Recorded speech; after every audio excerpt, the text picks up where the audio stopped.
you gotta work with them, because I know that doing it all by yourself is a lot more difficult. And I'm doing it by myself. Like, I don't, if I could just change everything, I would just have a partner right now.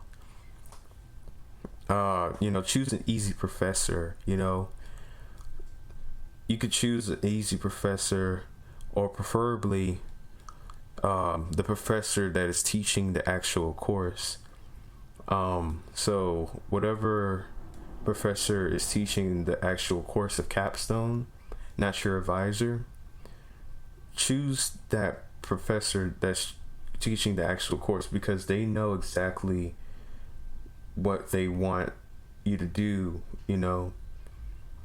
because sometimes there's a miscommunication with your advisor and the actual capstone professor. The capstone professor wants one thing, your advisor wants one thing. If you could just refer to the actual capstone professor as your advisor, things could be easier. Now, the last thing I want to say about capstone is choose something that you know the ins and outs of. Choose something that you know truly about and know that you can change the world with. And if your professor doesn't necessarily go along with that certain thing that you want to do, make sure that you choose a professor that knows that certain material. Don't be stuck with trying to choose one professor. That's exactly what I was doing. And now I'm doing something that I'm not necessarily happy about. Let's just be honest. But through engineering, there's plenty of other things that you could possibly do. Get with the smartest person in class, or not necessarily the smartest, but someone who's really smart. My mom used to tell me when I was younger, get along with the smartest person in class.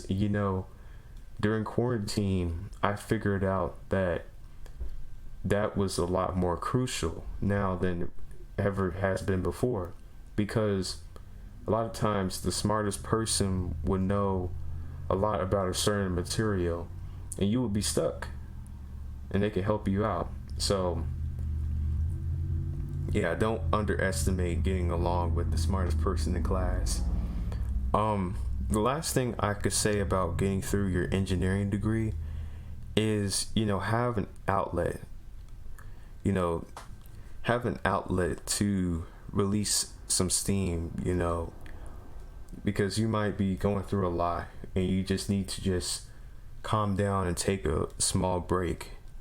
Like for me, what I usually do is I work on music. I have a whole entire catalog of music that I work on, and in a way it helps me release steam. Or cooking, or playing video games, or exercising. In fact, I did do some research and I realized that video gaming can actually benefit mental health. And this was in an article by The Guardian. The reason for this is because you'll have, like, in a way, you'll take a break in its enjoyment. You'll be able to take a break from pretty much all your worries in life and just enjoy something. And that's really good. So yeah, those are just a couple of things that you can do, outlets to release steam. The last thing I want to talk about is just life in general.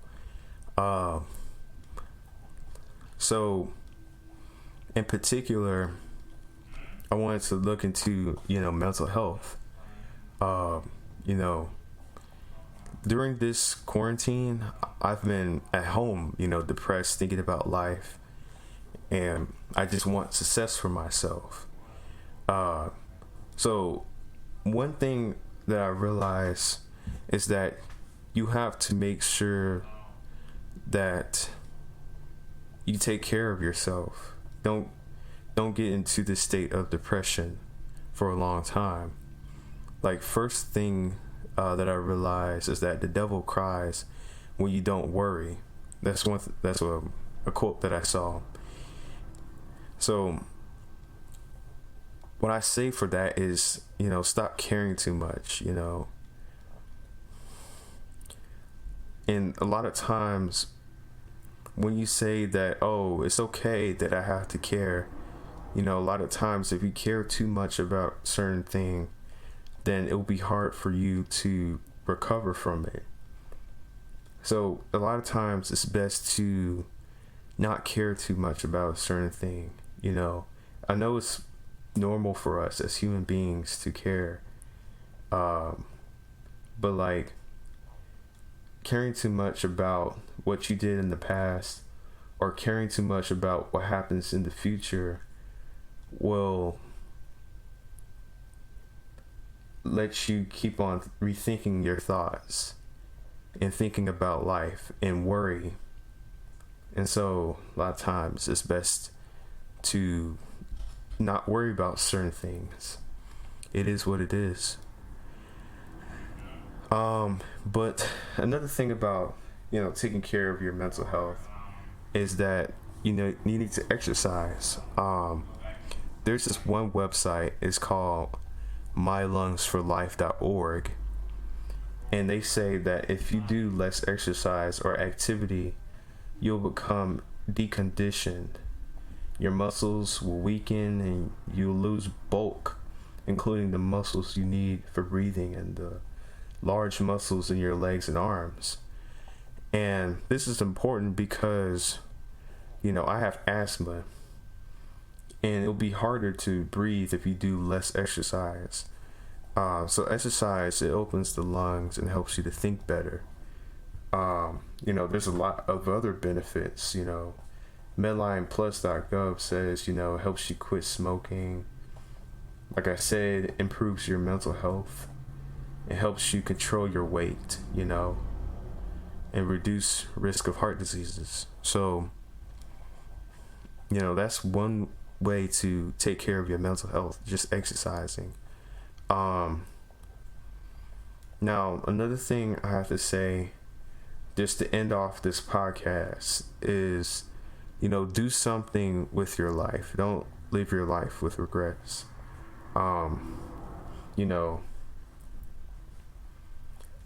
I was, I questioned this for myself, and I look a lot of times on social media, people say, oh, don't worry about your life, just, keep it smooth sailing, just do whatever, experiment, take breaks, and it's okay to take breaks, but just don't worry, you don't have to do anything now. Just, you don't have to worry about life. But in a way, I feel like we have to make sure we know who we are as quick as possible, because we don't know when we're gonna die. You see, like, a lot of our, like, for instance, for my culture, for black people, we're worried about going outside because there's just many problems with our culture, like with our society. We're afraid that we're going to we'll kill ourselves. We're afraid that maybe the police will have some bad intentions against us. Continued in the next episode.